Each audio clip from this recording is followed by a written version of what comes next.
In the early stages of my adulthood, characterized by introversion and youth, I decided to venture into the world of dating apps with the intention of broadening my social horizons and perhaps stumbling upon a profound connection. Embracing the anonymity these platforms offered, particularly helpful for someone like me who struggled to open up in public settings, I found solace in apps like Tinder. As a woman in her early 20s, I had spent over a year navigating the world of digital dating, generally encountering positive experiences. However, the plot thickened a couple of months after my most recent relationship. Enter Peter, the guy I connected with on Tinder. Our 2-week-long text exchanges painted a picture of a nice, somewhat shy individual, a personality trait that resonated with my own reserved nature. Eventually, Peter mustered the courage to suggest a face-to-face encounter, and we settled on a local restaurant for our rendezvous. At first glance, everything appeared normal. Peter looked like his profile pictures, and his soft-spoken demeanor from our text exchanges carried over into our in-person interaction.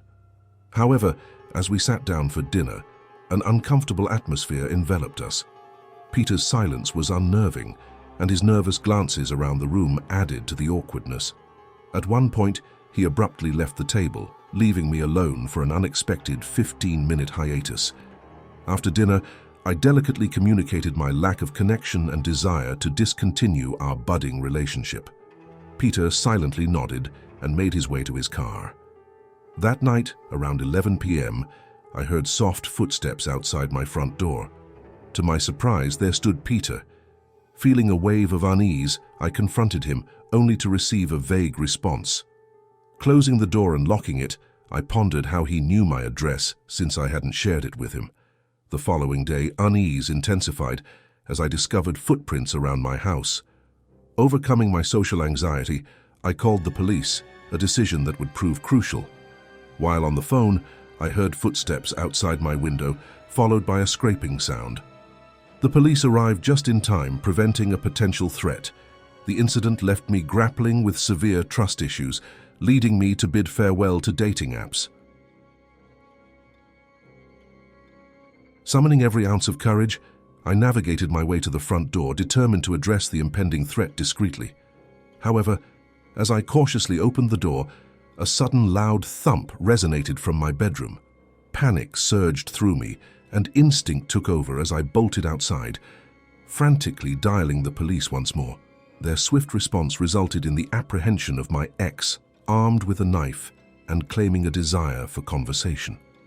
Despite his protestations, the murky waters of his unclear intentions prompted me to take the decisive step of blocking him. Gratitude washed over me for the fortunate escape from a potentially perilous situation, yet the emotional residue of the encounter lingered, a stark reminder of the shadows that can cast themselves over the remnants of a fractured relationship. The echoes of my chaotic breakup still resonated in the peaceful rhythm of my post-relationship life. The decision to part ways with my ex had been fueled by his tumultuous lifestyle and an inability to shoulder responsibilities. The subsequent tranquility, however, was abruptly shattered one fateful night when I returned home later than usual. As I pulled into the driveway, an eerie sight awaited me. A mysterious figure clad in black, standing outside a window, seemingly peering into the intimate corners of my life. A chill ran down my spine, and the instinct for self-preservation kicked in. Alarmed, I swiftly dialed the police, anticipation building as I waited anxiously for their imminent arrival. The reassuring presence of law enforcement soon followed, assuring me that the intruder had vacated the premises. With caution, I entered my home, hopeful that the unsettling encounter was an isolated incident. The following week unfolded without incident, offering a semblance of normalcy. However, the transient peace was short-lived. A morning revelation sent shockwaves through the core of my being. The subtle sounds of movement outside my bedroom window echoed eerily, reminiscent of the prior night's disturbance. My investigative instincts kicked in as I discovered the window slightly ajar, a blatant indication of an unauthorized entry. Caught in a state of fear and uncertainty, I hesitated to involve the police again, grappling with the potential threat lingering within my home. As indecision held me captive, my phone unexpectedly beeped, illuminating the screen with a text from my ex. The timing was too peculiar to be dismissed as mere coincidence. Confusion and shock enveloped me as subsequent messages hinted at his desire to talk, injecting a fresh wave of fear into my already tumultuous emotions. Let me delve deeper into an unsettling chapter involving a friend, whom I'll call Brian, forged during my junior year of high school.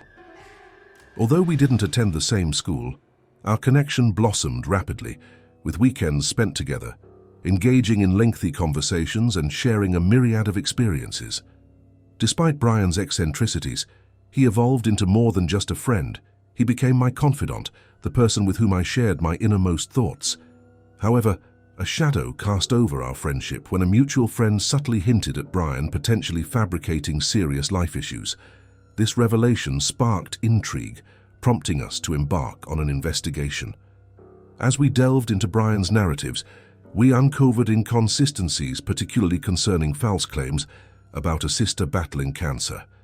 The discovery shattered my trust, leaving us with no choice but to confront him. Expecting an honest acknowledgement of deceit, we were met with aggression. Brian's reaction was intense, inundating me with incessant calls and messages, all while asserting that he had suffered a seizure.